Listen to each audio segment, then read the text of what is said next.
كلامه المجيد وبرهانه التوحيد. أعوذ بالله من الشيطان الرجيم. بسم الله الرحمن الرحيم.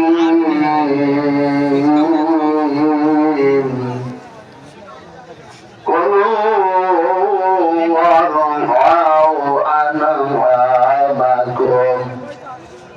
إن في ذلك لآيات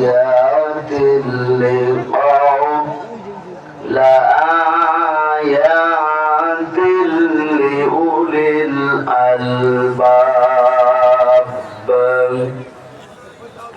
منها خلقناكم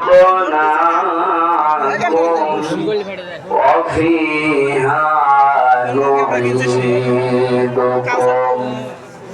ومنها نخرجكم تارة أخرى.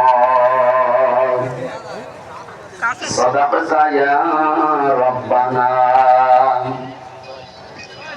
عن أبي هريرة رضي الله تعالى عنه قال قال النبي صلى الله عليه وسلم القبر روضة من رياض الجنة وحفرة من حفر النار إلى آخر الحديث. رواه مسلم.